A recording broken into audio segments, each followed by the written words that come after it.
బాధతో కృంగిన నేస్తమా, గురిలేని బ్రతుకుతో అలసిన ప్రాణమా, తన కరములు చాచి నిన్ను పిలుచుచున్నాడు, తన కరములు చాచి నిన్ను పిలుచుచున్నాడు. ఆదరిస్తాడు, ఆదరిస్తాడు యేసు ఆశ్చర్యకరుడు, యేసు ఆశ్చర్యకరుడు, యేసు ఆశ్చర్యకరుడు. Praise the lord. యేసు ఆశ్చర్యకరుడు అనుదిన వాగ్దానం. ఈరోజు దేవుని వాక్యాన్ని చదువుకుందాం. యోహాను సువార్త 15వ అధ్యాయం 8వ వచనాన్ని చదువుతున్నాను. మీరు బహుగా ఫలించుట వలన నా తండ్రి మహిమపరచబడును. దేవునికి మహిమ కలుగునుగాక.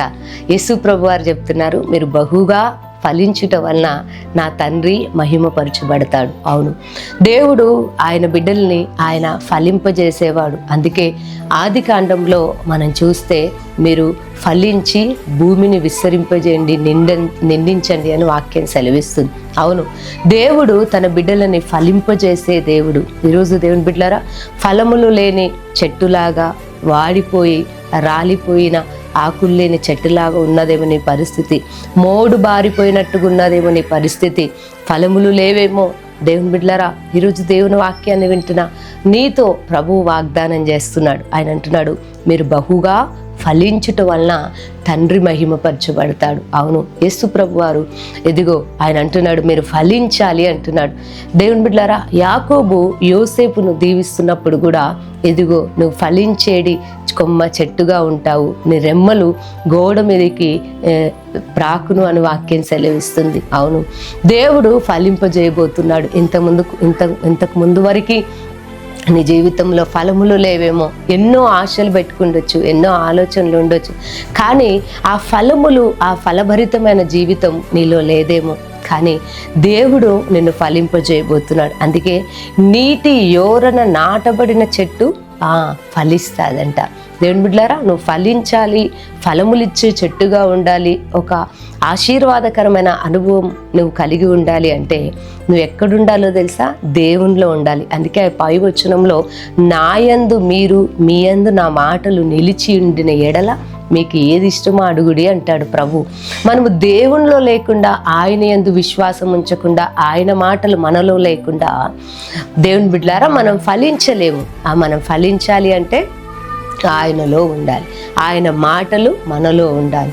ఆయన మాట మనల్ని చక్కటి మార్గంలో నడిపిస్తుంది, ఆయన మాట మనల్ని సరిచేస్తుంది, ఫలింపజేస్తుంది, సరిచేస్తుంది, ఎదుగు ఫలములిచ్చి చెట్టులాగా ఉంచుతుంది. కాబట్టి ఈరోజు నేను ఫలింపజేయాలని ప్రభు ఇష్టపడుతున్నాడు. ఎందుకంటే మనం ఆరాధిస్తున్న దేవుడు నిజమైన ద్రాక్షవల్లి, ఆయనలోని తీగలమైన మనము ఫలములిచ్చే చెట్టులాగా ఉండాలి. కాబట్టి ఒకవేళ మోడు బారిపోయిందేమో, చేదైపోయిందేమో, ఆకులు లేని చెట్టులాగా ఉందేమో, ఎండిపోయిన అనుభవం ఉందేమో, ఈరోజు ఒక చిన్న ప్రార్థన చేసుకో. ప్రభువా, నీ మాటలు నా యందు ఉంచండి, నేను నీ యందు ఉంటానయ్యా, నీ మాటల ప్రకారం నేను జీవిస్తాను అయ్యా, నన్ను ఫలింపజేయండి అని అడగండి.